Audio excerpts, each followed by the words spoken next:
Time of the year is the best time of the year. And the crowd just buzzing with excitement. On 97.3 ESPN, WENJ, WENJ HD, Millville, Atlantic City, a Town Square media station. This is Game Night with Josh Hennikg on 97.3 ESPN and the free mobile app. Now, live from the Matt Black Kia Studios. Here's Josh Hennikg. Josh Hennikg hanging out with you on a Wednesday edition of Game Night. Phillies had a press conference earlier today, which they said some interesting things, and then the media decided to ask some redundant questions, and then the presser lasted about 10 minutes longer than it should have. Also, the Eagles, some major news today. We'll get into that as well. It's also a Weinberg Wednesday. 97.3 ESPN.com sports columnist Dave Weinberg will join us in about 30 minutes from now, around 6:40. We'll check in with Dave tonight. As always, you could join the conversation. 609-403-0973 is the text board, and you could DM the show through the 97.3 ESPN mobile app powered by First Bank of Sea Isle. So before we get to anything Phillies related, let's get to the Eagles news, because it was a very news-filled day in terms of the roster, in terms of different things for the Eagles. And it started when they made the injured reserve announcements. And initially, you were not surprised when you saw the Eagles replacing Dallas Goedert on injured reserve for two specific reasons. One, you already knew that Goedert was going to miss some time because of the neck strain he sustained from being his head yanked halfway across his body. Okay? So you knew that was going to happen. But it was the next two names the Eagles announced and what they were doing with them was where the surprises first started. So the Eagles now have placed Goedert. He's going to miss the next 4 weeks on injured reserve. They also placed Marlon Tuipulotu on the injured reserve. Now, apparently he was playing through an injury half the game at least. So it seems like the Eagles deemed after the game and in the 24 plus hours after the game that Tuipulotu's injury he sustained on Monday night was severe enough that he's going to miss the next 4 weeks as well.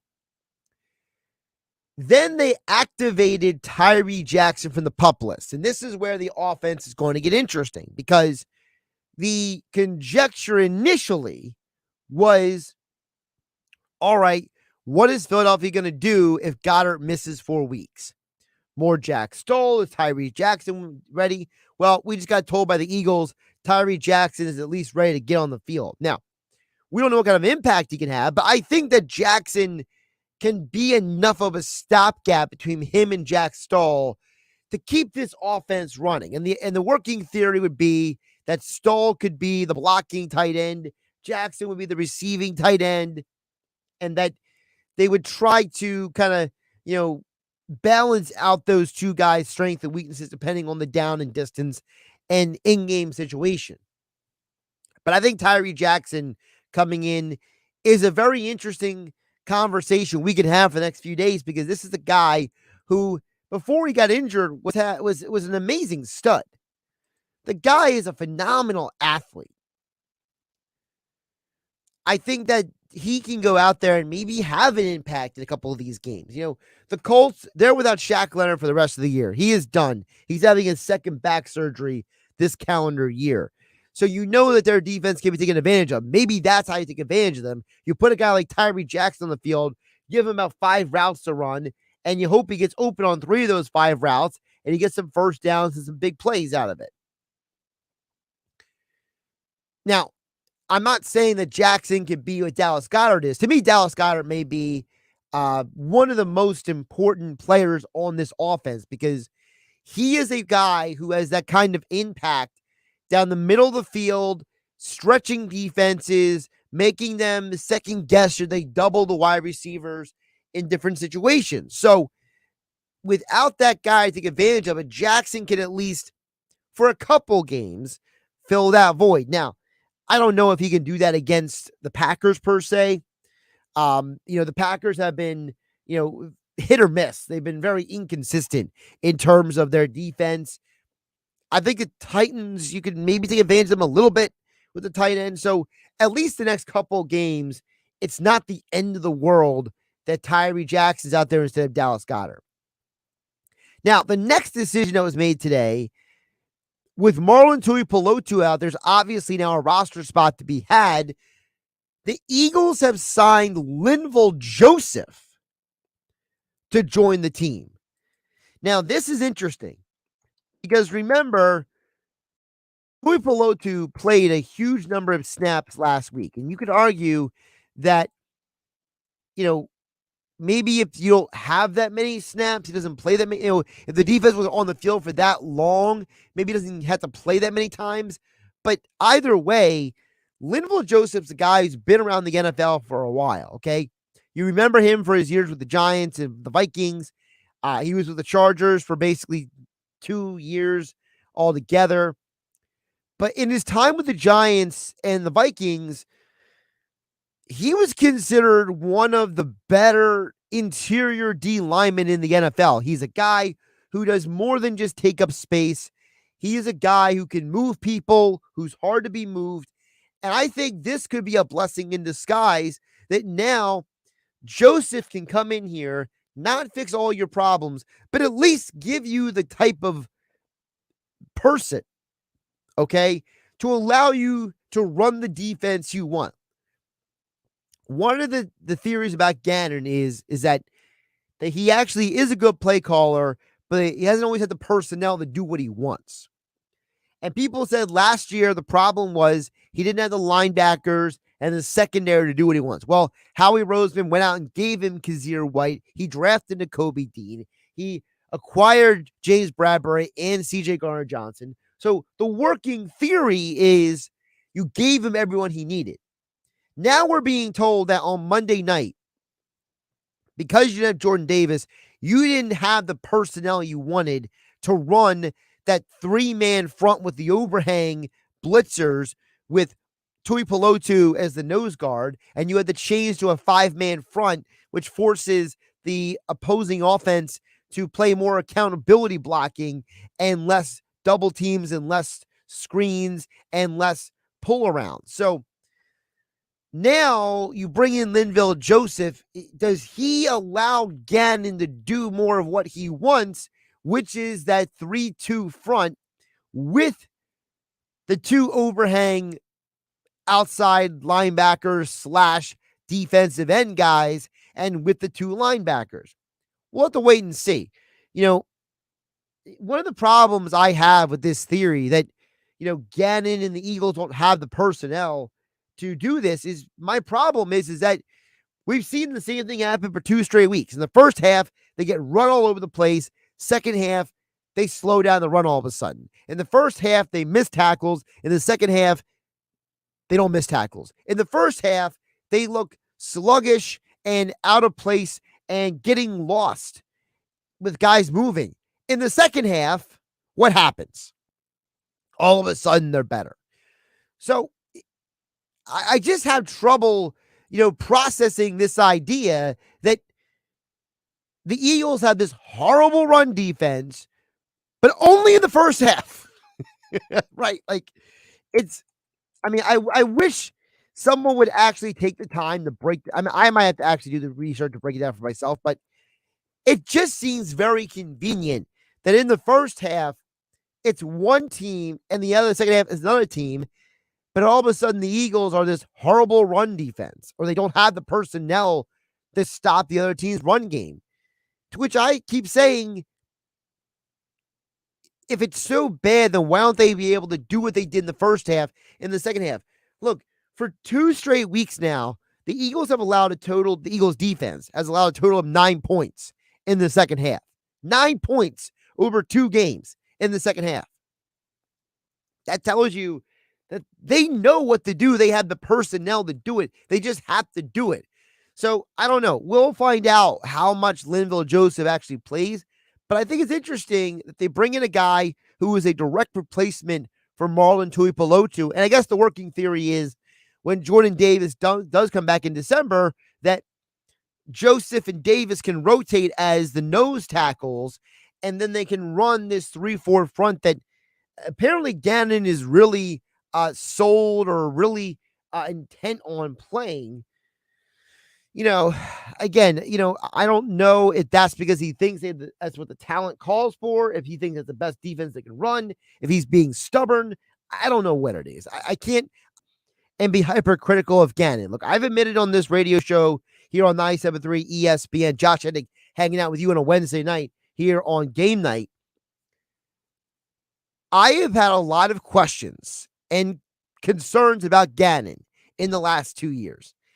And part of my questions and concerns are not because I hate the guy, not because I think that no one's been a good coordinator since Jim Johnson, okay?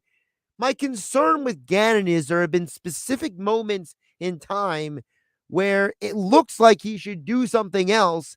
And if I see it and somebody on NFL Network sees it and somebody on ESPN sees it and somebody on Fox Sports sees it, if everybody else sees it and Gannon doesn't see it, I just have questions, right?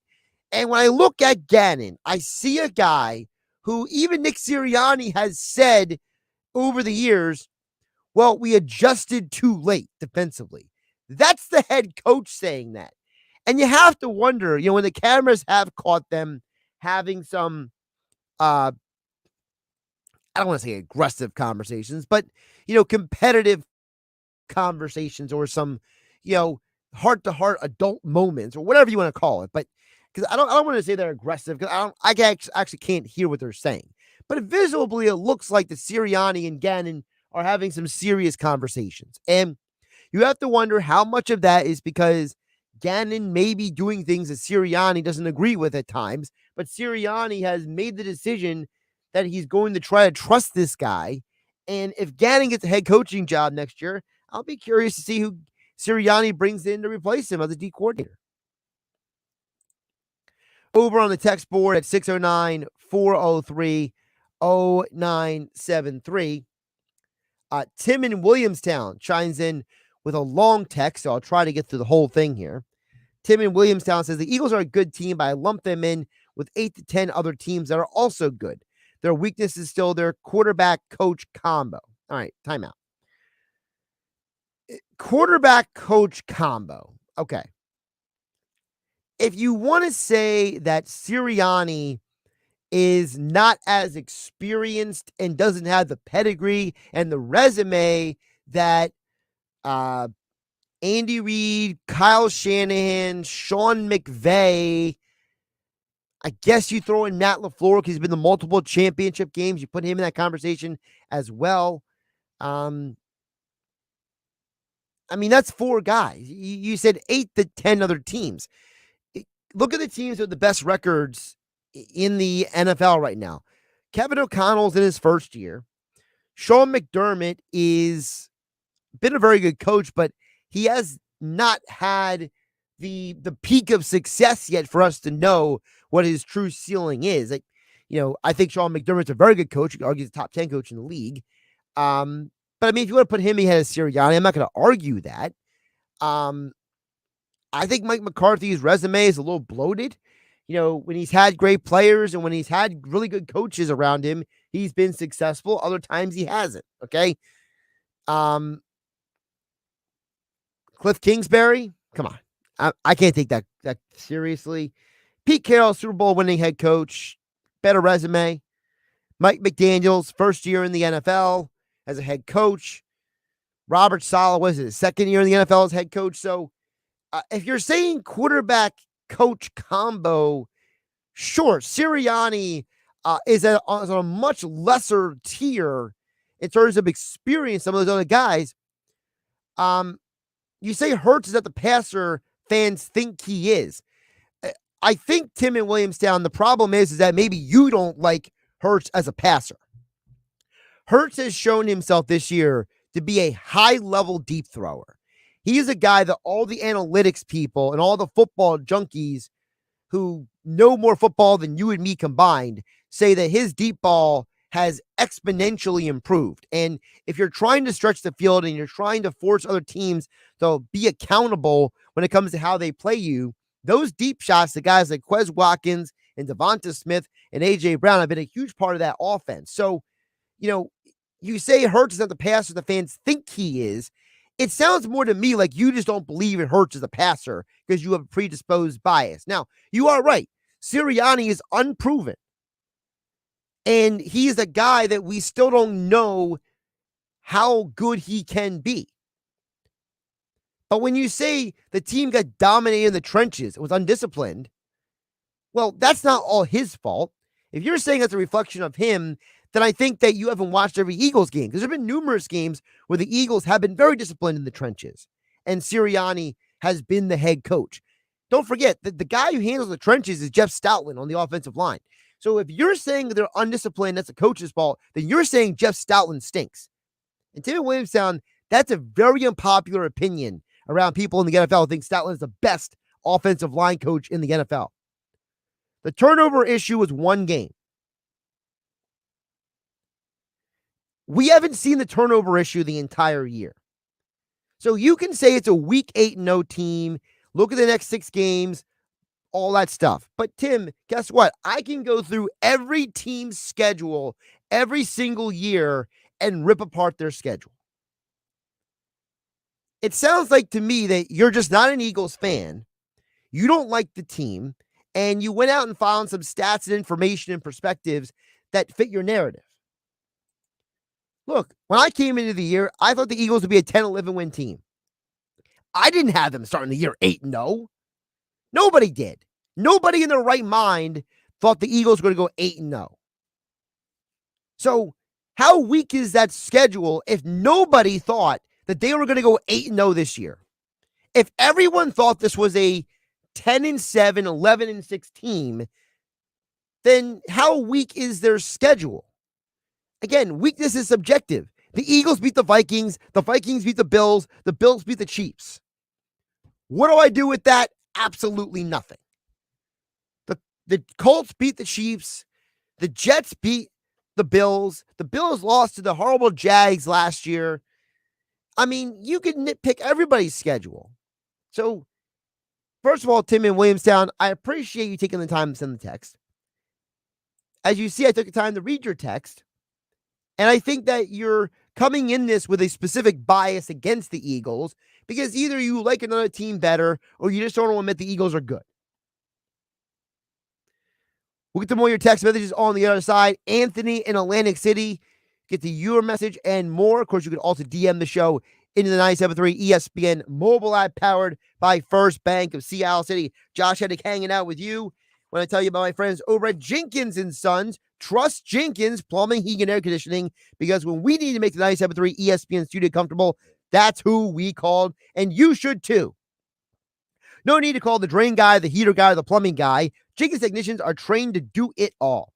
For new heating and air installation, service and maintenance, ductless air conditioning systems, water heaters, boilers, oil service, plumbing, and drain cleaning services, call Jenkins. 609-641-6262 and visit them online at jenkinsandsons.com. Don't forget, coming up in about 20 minutes from now, check with Dave Weinberg for this week's edition of Weinberg Wednesday. I'm Josh Hennikg, hanging out with you on a Wednesday night. Your thoughts on the Eagles, your thoughts on the NFL, we'll get into all that and more.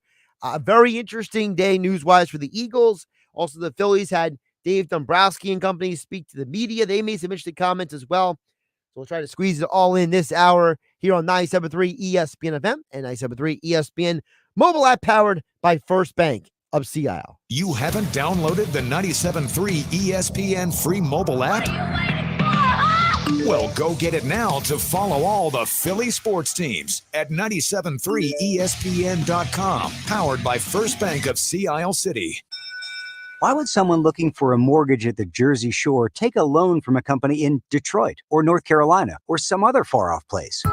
Online mortgages promise a lot but don't always deliver. First Bank of Seattle City knows the Jersey Shore. We are local lenders. We use local appraisers and provide in-house processing. We understand the unique obstacles of financing in Cape May County.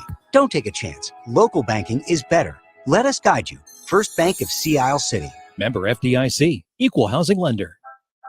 Finding the right Medicare plan? Oof, no easy feat. Kind of like those dances my granddaughter loves making me do. But then I found Walgreens FindRx coverage. Lets you compare plans online, over the phone, or in person. Made Medicare shopping so easy. Plus, I found plans with low-cost copays. I can get down with that. When you need to talk Medicare, Walgreens is here. Start shopping today at walgreens.com/Medicare. Redemption Whiskey's bringing back bold, spicy, rye-forward whiskey. The kind of whiskey that was America's #1 spirit before Prohibition. By the time it was repealed, Prohibition had erased rye-forward whiskey from existence. But a good thing can't be held down forever. Redemption's rye whiskey gives us the classics that were nearly lost for 100 years. Have a cocktail the way it was meant to be enjoyed. Made with bold, spicy, rye-forward whiskey. Redemption. This is the Rye Revival. Redemption is a registered trademark of Deutsche Family Wine and Spirits. Stanford, Connecticut. Please enjoy responsibly.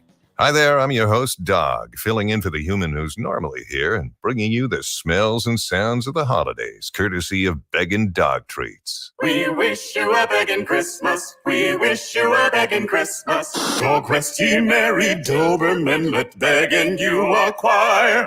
Deck the halls with strips of beggin'. Arf, arf, arf, arf, arf, arf, arf, arf, arf.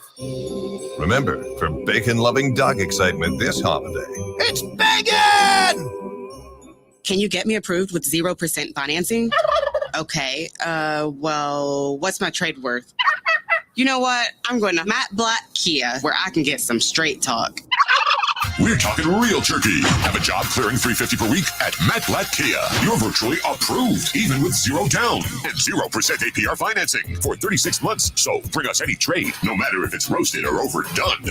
Just because you don't see your new Kia on the lot today does not mean you can't be driving it home tomorrow with peace of mind. Matt Black Kia's exclusive 4-day love it or leave it return policy. Why pay more when you can pay 0% with zero down? It's gotta be a Matt Black Kia. Rate qualifications exist with approved credit. $27.78 per thousand financed on in-stock 2023 Sorento Hybrid. Not all will qualify. Go to mattblackkianj.com for complete details or call 888-505-6670. Price includes all costs to be paid by consumer except for licensing, registration, and taxes. Expires 11/30/22. Matt Black Kia, 6211 Black Horse Pike, Egg Harbor Township, and now on Route 37 in Toms River. You wash your hands, you brush your teeth, but what about the nose? How do you clean your nose? With Navage.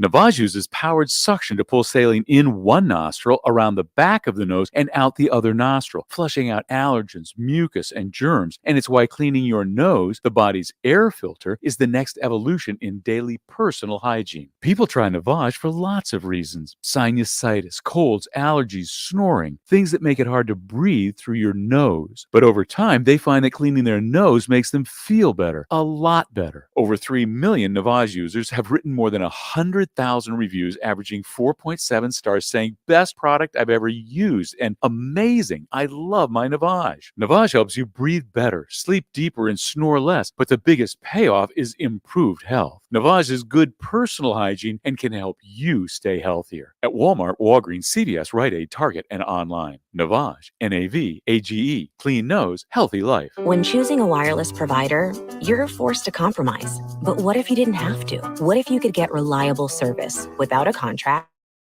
and save money? Introducing Total by Verizon, a new no-contract, no-credit check carrier for you and your family, with plans starting at just $30 a month on America's most reliable 5G network. Total by Verizon is available at totalbyverizon.com and at retailers nationwide, based on first-place rankings and RootMetrics first half 2022 5G assessments of 125 metros. Experiences may vary, not an endorsement.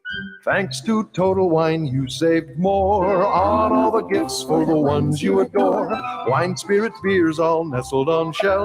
Got some advice from our helpful elves. Oh, so many gifts to explore when you go to Total Wine and more. Bottles so delightful, whoa. Priced so amazingly low. Bring more joy to your world when you find what you love and love what you find. Always lowest prices at Total Wine and More. Football season is in full swing at FanDuel Sportsbook inside Bally's Atlantic City. Bet, watch, and win all season long. Plus, enjoy your favorite games from all over the world with 10 betting kiosks, 5 betting windows, 13 big screen TVs, and plenty of comfortable seating. Just head over to FanDuel Sportsbook at Bally's in Atlantic City to get in on all the action this season. FanDuel wants every bettor's experience to be enjoyable and fun. Visit FanDuel.com/playwell to learn more. Must be 21 or to play and present in New Jersey. Gambling problem? Call 1-800-GAMBLER. You're listening to Game Night with Josh Hennig on 97.3 ESPN and the free mobile app.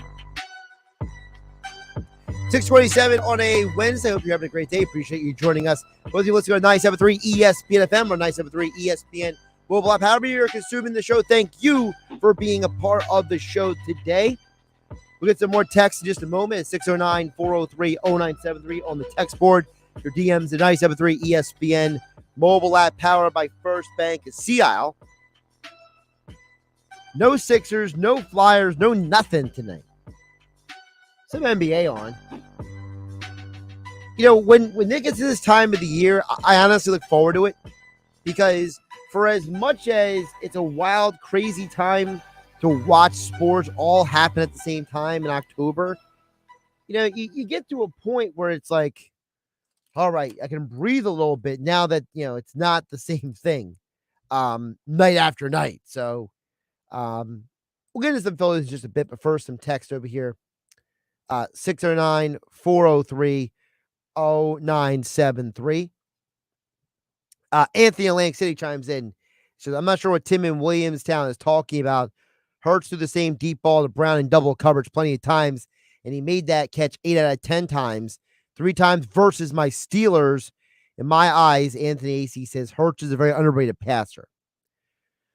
Well, that's interesting, Anthony, because you said your Steelers. You know, the Steelers, I think, are a team that's a perfect example of what happens when you depend too much on the quarterback. You know, you look what's going on in New Orleans right now. New Orleans just announced today that they're starting Andy Dalton again, and then apparently Jameis Winston is not healthy enough to start the game, but he can serve as the backup. Well, that's happening because they spent all that money on Taysom Hill. You know, that guy, Taysom Hill, that Sean Payton told us was supposed to be like the future of the organization when Drew Brees retired. Well, guess what? Drew Brees is retired and Sean Payton isn't there anymore. And all of a sudden, Taysom Hill can't get on the field to play quarterback. In fact, most NFL websites list him as a tight end and not as a quarterback.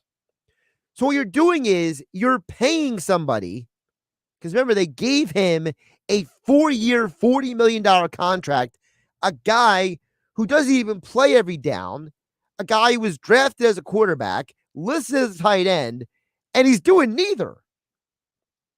And now you're locked into this guy for 2023, 2024, 2025 for a total of $29.9 million over those 3 years. You can't cut him without incurring some serious dead money until 2025. This is what happens when you depend too much on the quarterback. And the Steelers, Anthony and Atlantic City, are in a similar situation. They depended on so many years of Ben Roethlisberger to bail them out that they neglected the offensive line. They neglected to consistently draft some of the best players that would have helped their team. And then when they've had injuries, like Ryan Shazier was an amazing linebacker before he got injured. Well, how have they replaced him? They really haven't. Minkah Fitzpatrick right now is not healthy, so it's hard to act like he's going to make that much of a difference. So I think that teams like the Saints and the Steelers are perfect examples of when you depend too much on the quarterback and you expect too much of the quarterback, you're going to lose. And I think the problem with this idea of, whether it's, Hurts is an underrated passer. Well, I know he is because I saw him be top 10 in college football in completion percentage during his time at Oklahoma. You look at the stats this year, and again, stats are subjective because at the end of the day, I've always told you guys, I think completion percentage is a bit of a fraudulent stat because you're factoring in wide receiver drops into the quarterback's incompletions. I think that's dumb. But Jalen Hurts is 67.9% completion percentage, all right? You look at that number and you realize that it's not like everyone in the league is better than he is at that stat.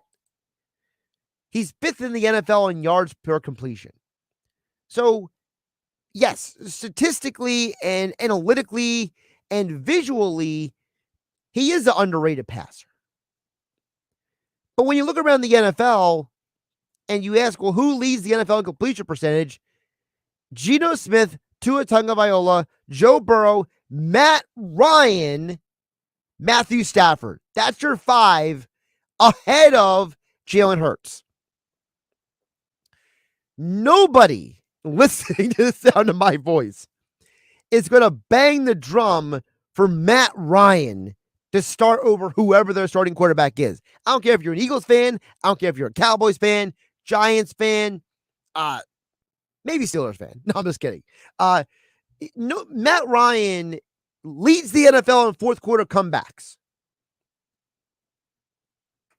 So what do we do with these stats? Again, we can find numbers and stats to argue a lot of things. And like Anthony Atlantic City is right. Look, Jalen Hurts has made certain passes numerous times. And guess what? They've completed those passes.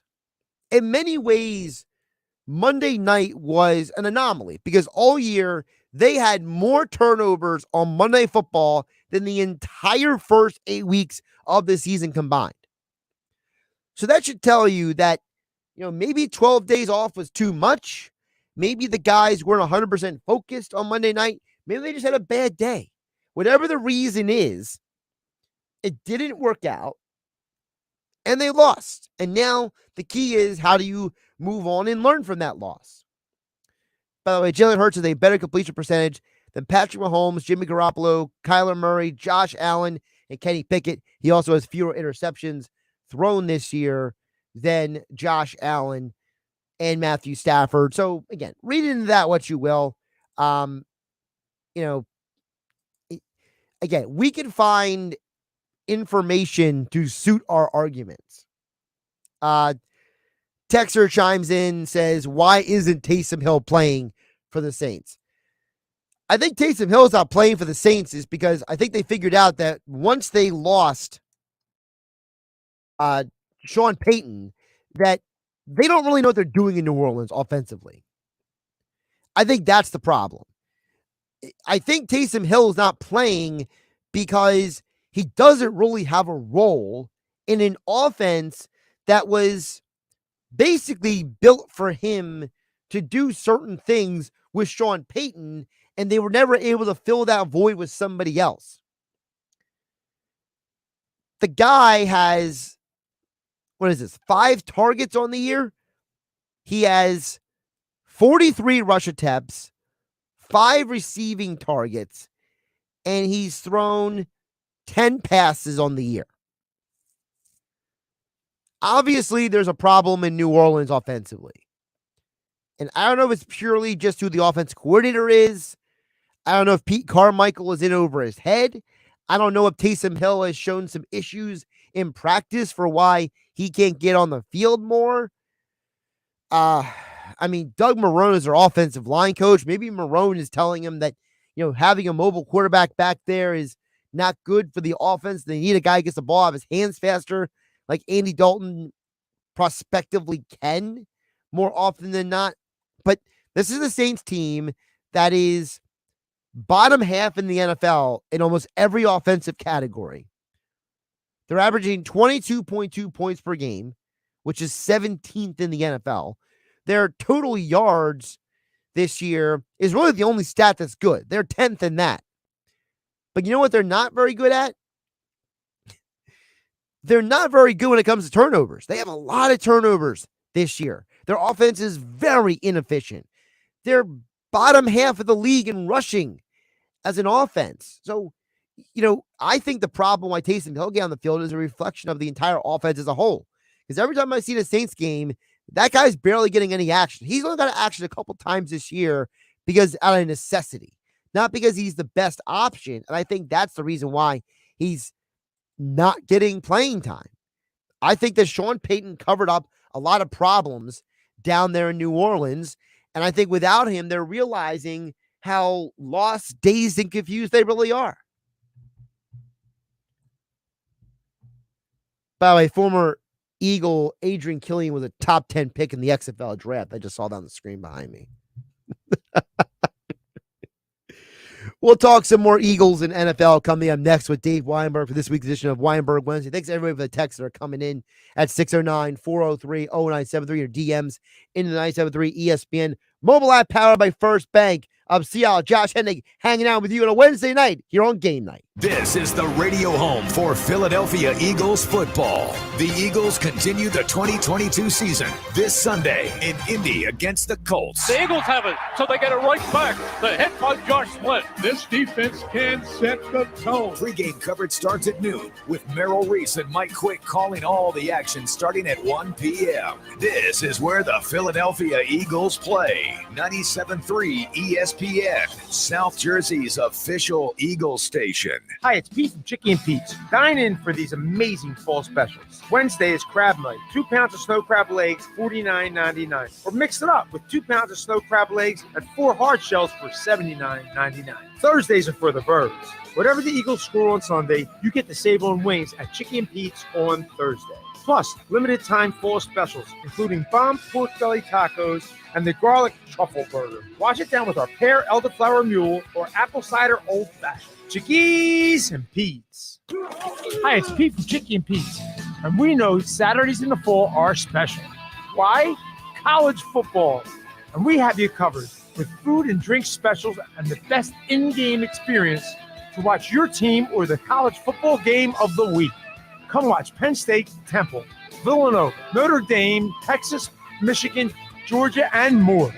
College football Saturdays are special at Chickies and Pete's. You know that Big Bargain detergent jug is 85% water, right? 85% water? I thought I was getting a better deal because it's so big. If you want a better clean, Tide Pods are only 12% water. The rest is pure concentrated cleaning ingredients. Oh, pass me the intercom thingy. Attention shoppers, if you want a real deal, try Tide Pods. Don't pay for water, pay for clean. If it's got to be clean, it's got to be Tide Pods. Water content based on the leading bargain liquid detergent. Ray Magliozzi here for eBay Motors. You're driving along and some nimrod cuts you off. You hit the horn. Jeez, it sounds like a goose in distress. Time to head over to eBay Motors. They have horns for every make and model, not to mention horn pads, steering wheels, wiring, and more. 122 million parts. You can even go for an upgrade. Looks like Mr. Cutoff Man needs a new seat cover. Try eBay Motors, pal. Get the right parts at the right prices. eBay Motors. Let's ride. Go to get your game on at the Gallery Bar Booking Games in Ocean Casino Resort this football season. Cheers your favorite drinks while cheering on your favorite team. Get in on the parlay while in the middle of a party. Go for the sports scene and go for the endless screens. Go to the Gallery. Go to Ocean. Go for the win. For more information, visit theoceanac.com. Must be 21 or older to wager or consume alcohol. Gambling problem? Call 1-800-GAMBLER. I wanted to know why some people who get COVID-19 get it so bad. I found out it may be because they have a high risk factor, such as heart disease, diabetes, being overweight, smoking, and asthma. Even if symptoms feel mild, these factors can increase your risk of COVID-19 turning severe. So if you're at high risk and test positive, there are things you can do, like asking your healthcare provider if an authorized oral treatment is right for you. Learn about an option at treatcovid19.com. This message is sponsored by Pfizer. Dell's Black Friday event has arrived with select deals on top tech to power any passion. The savings start now with up to $400 off on select XPS and Alienware PCs powered by 12th Gen Intel Core processors. Don't forget, special pricing on the latest monitors, docks, and accessories, including free shipping on everything. Just call 877-ASK-DELL for Black Friday deals. That's 877-ASK-DELL. with approved GMF financing. Excludes Corvette. See dealer for details. When we say nobody beats Bennett, we mean it. Because while most dealers are charging thousands over sticker, Bennett is selling most new models at GM supplier employee pricing. Yes! During Black Friday, you pay what our supplier employees pay, not a penny more. While other dealers are still charging way over sticker, Bennett is still saving you thousands with GM supplier employee pricing during our Black Friday event. You'll save even more with rates as low as 2.99%. Yes, 2.99%. Looking for pre-owned? Bennett's got them. And we're paying an unbelievable $9,000 minimum for the worst clunkers on the planet towards any pre-owned in stock. No joke. That's a guaranteed $9,000 for total junk. Just imagine how much we'll pay for a good trade. Bennett Chevrolet, where our sales team is paid not on how much you spend, but how satisfied you are. Imagine that. It's true. And that's why we say there's no beating Bennett. Find new roads at Bennett Chevy, Egg Harbor Township, and BennettChevy.com. Now, more Game Night with Josh Hennikg on 97.3 ESPN and the free mobile app.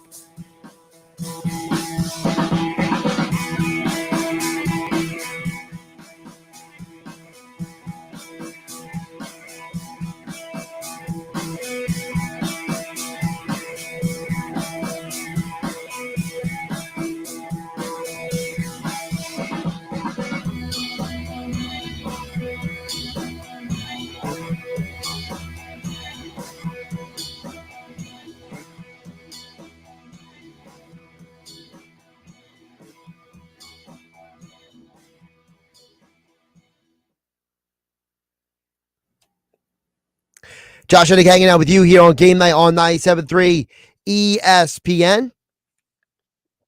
Right now, we are talking with Dave Weinberg for this week's edition of Weinberg Wednesday. Here to get some more about the Eagles and maybe a little bit the Phillies if we had time as well. Dave, welcome back into the show. How you doing today? Doing well, Josh. I apologize for the lighting. I'm actually sitting in my car here. I'm glad you made the time to jump on the show here, Dave. So let's get into some of the particulars. So the news this week has been the fact that Goddard is out. So he's going to miss the next 4 weeks. So kind of adding a little insult to injury to the loss on Monday night. Now that we are a couple days removed, how are you feeling about the Eagles in the aftermath of the loss? Well, I wasn't too concerned until I saw the injury list. I mean, losing Dallas Goedert is a huge blow for them. I mean, he's kind of like the focal point of the offense. Seems like to be Jalen Hurts' go-to guy, and you take him away, you take away a big part of what they try to do. From what I understand, A.J. Brown was limited today, so that's a little bit of a concern as well, or actually a big concern if he can't play. I wasn't like really like that shocked at the loss. I mean, I did pick the Eagles to win, and I thought they'd win. I thought they'd cover the spread, but when you think about it, I mean, NFC East division opponent, Commanders had revenge on their minds. I really wasn't all that surprised. I mean, I'm not writing them off or anything because they got beat. Yeah, I don't think I'm writing them off either, but I do think that the loss of Goddard is going to hurt them for the next few weeks. And, absolutely. I understand, the Tyree Jackson return allows you to do certain things offensively still, but, Goddard's arguably one of the 5 best pass catching tight ends in the NFL. So, I'm not going to act like his loss is going to be minimized just by Tyree Jackson. No, absolutely not. Yeah, like I said, he's such a big part of what they try to do offensively, and he's not only like a safety net, but he's more than that. He's he's a legitimate threat, no matter where he lines up or how they choose to use him. And so you take that away, and there's no argument that he's one of the top 5. I mean, it's clear that he is, maybe even top 3. So yeah, that's they're going to have a lot of adjusting to do to make up for his loss. That's for sure. This is now 2 straight weeks, Dave, that the Eagles have been gashed in the first half by the run game and had to make adjustments in the second half. Even Nick Sirianni told the media that he thought they took a little too long to make the adjustments in that game on Monday night. What is your thought now? One time, what's the old saying, fool me once, shame on me, fool me twice, shame on you, or whatever it is. I probably just inverted it. But the point is that, yeah, well, the point is that, 2 straight weeks, I'm starting to see a pattern here, which is one half, it's one team, another half, another team. I mean, they've allowed 9 points total in the second half the last 2 weeks, but you wouldn't know that from the first half of these games. Yeah, I mean, it's kind of bizarre how how the season has gone. It seems like in the beginning of the year they were building big leads in the first half and then kind of hanging on, and now they've gotten better in the second half, but it's not good. I mean, certainly wasn't good enough for Monday night, but yes, and it's not going to get any easier. I mean, like I know that the Commanders only averaged 3.1 yards a carry, but it seemed like whenever they needed to gain yards, they did. Like whether it was 3rd and 2, they picked up 3. When it was 3rd and 1, they picked up 2. I mean, whenever they had to run the ball, they had no trouble doing it. And it's not getting any easier this Sunday with Jonathan Taylor back there for the Colts. For the last 2 weeks, Dave, I know one of them is a Thursday night, one of them is a Monday night. It's not normal week circumstances, but still, missed tackles, missed assignments, guys not staying in their lane properly, guys being manipulated by a guy crossing in motion. I mean, these are weird problems to be having in November of an NFL season, are they not? Oh, absolutely. And especially since they had extra time to prepare for this one. Like you said, playing on Thursday, they didn't play again until Monday. That you'd think they would have came out, even more prepared than they were. Yeah, and it's the missed tackles are just atrocious, and there's no reason for that to happen. I mean, you're an NFL player, you should be able to know how to tackle, but for whatever reason, I think that's been like their biggest problem defensively so far. What are your thoughts on the signing of Linval Joseph? He's basically going to replace Marlon Tuipulotu, who's been put on the IR as well. It's okay. I mean, I don't know if he's no longer a Pro Bowl or anything, but yeah, he will help. But I don't know how ready he'll be for the Colts game. But honestly, they need more than that. Not only do they not have Jordan Davis, but Fletcher Cox has really regressed. I don't know what it is, if it's just age catching up with him, all the banging from those years in the NFL. I don't know what it is, but he's clearly not the same player he was before. So the depth that they were kind of counting on having up front really isn't there, except for Javon Hargrave, and he can't do it by himself. When you think about just big picture moving forward, you mentioned about how the Indianapolis game, they got Jonathan Taylor. Well, I know the Packers aren't having a great season, but they still love Aaron Jones. Week after that, don't forget, you got to deal with Derrick Henry. You got to deal with Saquon Barkley down the stretch. Yep. Could this be a rough road for the Eagles and they still come out of it better because maybe it's an opportunity for them to clean some things up and learn some stuff? What do you mean by better? Well, maybe you get, kicked in the teeth a couple times. You learn how to be kicked in the teeth as often. It's the idea, when you go to, like a martial art class, you think you're a tough guy. So they throw you in the best person in there. You get knocked down. You learn the hard way how to, put your arm up and block. Yeah. I don't see much positive from getting beat in the NFL, though. I mean, there's only a certain amount of games left, and you can't afford to have too many more learning experiences before you find yourself looking up at the Giants or even the Cowboys in the NFC East. They're going to have to figure this out really quickly. They can't afford to, like I said, suffer too many more losses, because I don't think the Giants and the Cowboys are going anywhere. I think they're still threats to in that division race. Of these three teams, who's the bigger threat to the Eagles when they reach the postseason? Is it the Cowboys? Is it the Vikings? Or is it the 49ers to you, Dave Weinberg? 49ers, because I think they're going to figure some things out. They're getting better as they go, and I think they're probably going to be really hitting their stride come playoff time. They would probably be the biggest threat, although I think any of those teams are capable of posing problems for the Eagles. Certainly the Vikings, the Eagles beat them, but that's going to be a much different circumstances come the postseason. Justin Jefferson, oh my God, that catch was just unbelievable the other day. It's nuts. By the way, the Vikings play the Cowboys this Sunday, so people can see those two face off in that. The Eagles game is done. I can't understand why the Cowboys are favored. That makes no sense to me at all. Probably because this is just, I haven't looked deep into the numbers yet. I usually do that tomorrow, but I'm assuming it's because probably they want to, curtail the early money coming in from the Cowboy bettors. Okay, all right. Because wasn't it like a huge the spread has drastically changed, hasn't it, or no? It has swung. Let me get the exact number while we're talking. I know that there was somebody said it was one of the largest swings of the week so far. Let me see here. While I look for it, let me ask you this. Aside from the Eagles Colts spread, I think it went from like 10 points to 6 or something like that. Once they found out the all those injuries and things. Well, right now it's a 1.5 favorite for the Cowboys on the road. It opened as a pick'em, it looks like, but at one point it was up to 3.5. Apparently there was some bag money that came in on both sides this week.